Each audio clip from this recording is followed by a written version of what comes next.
السلام عليكم ورحمة الله تعالى وبركاته يوتيوب كان قدام نسان سعيد سربي وهذا ماشي ku cusubtaa channelkan aad eeta markii ugu horeysa soo booqato subscribe saar waxa soo booqda hadana jaamacad kaleeto jaamacadana gudaheeda gal doona waxa u maadan wax kale maan information ina ogaado qaabka qofka ardayga ah oo wax ku heli karo marka asla socono jaamacada galaya jaamacada marka galo interview la yeelo doona oo aan weydiinayo qaabka iyo processka ay sida ay wax u dhacayaan nindina ku arki doontiin marka asla socono jaamacada gudaheeda inta waaye soo jeedin information weydiina information marka weydiiyo aragna waxay dhahaan insha Allah waxaan rajaynayaa dad badan inay faa'iido doonaan laakiin dad tire koobana siina aniga dad tire koobana siinaya gabadhan waxaan raadinaynaa receptionka jaamacadda oo aan ka wado meeshii aan interview kula yeelan lahaa naagta jaamacadda iskala ama ninka inaan wareysto waaye qaabka qofka ardayga ah oo ku imaan kara waddankan Bosnia ama sidoo ku heli karo admissionka jaamacadda waxyaabo noocaas oo kale ah weydiinayna asla socon hadda qolkan gali doona hadda galane camera mamnuuc waaye lama gali karo there is no way marka ana idin wareysanayo waxay iso sheegtaan waa idin soo gudbinaa insha Allah guys ugu dambeyn waxaa soo gaarnay aniga Andrea jaamacadan naga dambeeso jaamacadan they have waxay bixiyaan dhowr subject oo kala ah psychology iyo waxyaabo kale ay bixiyaan Andrea weydiin doona psychology history and what else they have They have history, they have psychology, also they have faculty of sport and for teaching, for teachers. Guys, I will tell them Somali language also. And philosophy. Sorry, Philosophy, that's the main one. Philosophy. And you was being this faculty, I think. No, mine is philology. It's across. Across. So yeah. Okay, guys, jaamacadan aad soo gaarnay jaamacadan processkeeda aad u fudud yahay and I think they said that the semester is 1,000 euro. 1,000 euro, yeah. Plus some fee, like some tax, it's like 40 euros. So 1,040. 1,040 euro waay 1,040 euro 1 year. waay 1 year. Very cheap. Very cheap, guys. aad iyo aad raqiis u tahay kule wayna fududda processkeeda soo sheegan I think they said that you have to transfer your diploma by original they need that. Yeah, they have to do notification.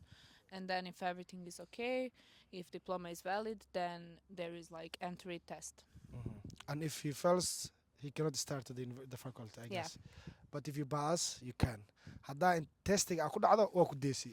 It's usually in July, so beginning of July. So all the papers should be done by June. Waxaanu bilaabanayaa ama jaamacad furmaysa July. So test yar ajir testigaas hadda ku dhacdo marka amaad kadib the test is when he come here.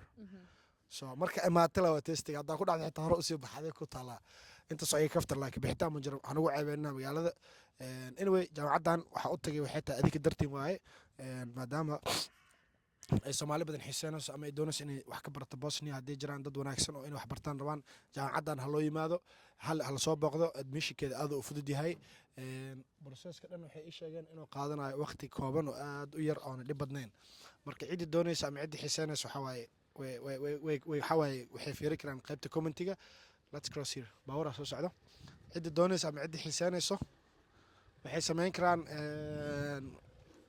qaybta commentiga linkiga idin soo dhigaya Andrea waatan aad iyo aad u mahadsantahay jaamacadan maanta ay keentay waxa waan kaaga mahad celinayaa so wakas intaas kali waaye and can you tell me the process what they say like they have to have an original diploma passport and then they will bring to the Ministry of Foreign right the documents to check if it's correct or not waxa dhan shahaadii baasaboorkaaga waxa la geenaa wasaaradda waxbarashada waddankan haddii ay wax ka qaldan yihiin they will not accept you haddii like documentigaaga oo sax yahay shahaadada ay sax tahay baasaboorkaaga oo sax yahayna de kole waxa waa jaamacadda waa bilaabi kartaa xaqa u leedahay inaad wax bilowdid marka haddii like ay wax ka qaldan yihiin brad waxaan bilaabi kartid waa intaas oo kaliya jaamacadda gudaheedana aad iyo aad u weyn yahay do they have where to sleep like do they say that I think they have dormitory and also it's possible to rent apartments so I think it's easiest if somebody applies for university they accept them then they can show that paper and rent apartment from somebody to sign contract with landlord and it's easy apartment ijaar kartaa hadii kale jaamacadda guriga ku siinaysaa ka dhigi kartaa adiga kugu xirantaa macnaheedu adiga aad u sameeysid waaye laakiin anyway jaamacadda linkigeeda waa idin soo dhigayaa tartiib yaan lagu fogaanin jaamacadda Bosnia waxaa waa Andrea nala degan Andrea meesha ay kasoo cararin I'm saying that like guys come down like we don't want to see too much Somali people here so that Andrea will be shocked yeah Why not? I would like to meet more Somali people. you want okay Not too many. Small. okay anyway as I know my people they're crazy you know like if they see something like they're gonna be fast like today I don't know how many people will taxi this university I'm sure that so many people And yeah, also dorm here is very cheap, like 75 euros for 1 month you pay. for the But dome apartments, yeah. 15 euro lay ku degi doomka dhan bishii And for apartments, and he has a it's free like, food or yeah.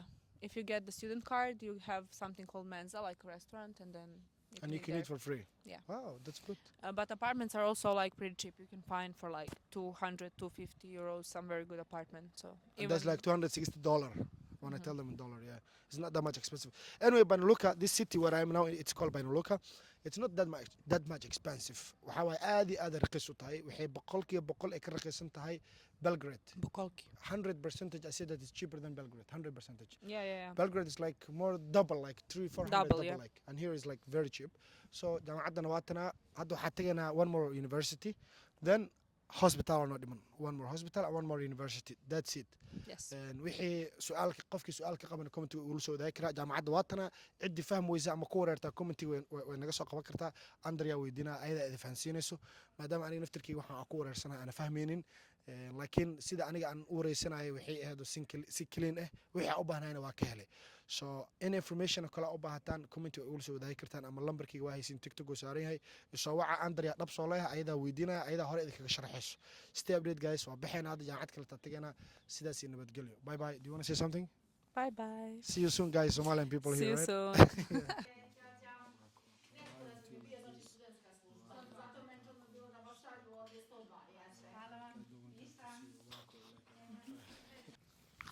jaamacadda saana u taallaa aad iyo aad u weyn tahay waa ujeedin sooma very big waaye waxaas dhan buildingkeeda leh waaye waa ujeedin soomahano aaday u weyn tahay jaamacaddan marka kolley ciddii xiiseynaysa ama ciddi doonaysa way imaan karaan halkaasna guryaha waaye ay sheegaysa jaamacadda doomkeeda ay leedahay waa meesha dadka ay degayaan marka ciddi interest garanaysa ama ciddi doonaysa way imaan karaan Andrea iyo walaasheed waa kuwaasa waa isla soconaa Martina la qabtaas waa taqaaniin Abayo.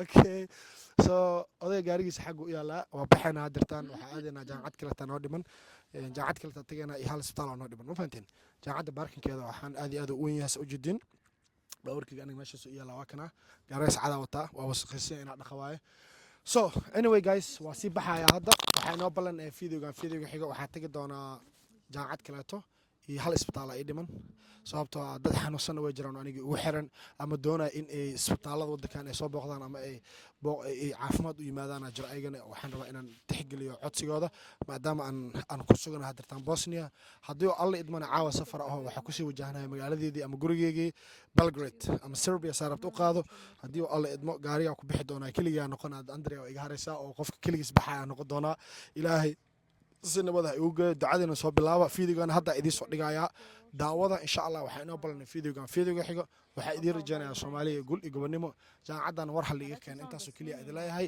magaceeda waa taas linkigeedana commentiga idin soo dhigayaa wixii akhbaar adika warsugaa waa islaamaya maalinta idin wacnaata ciao guys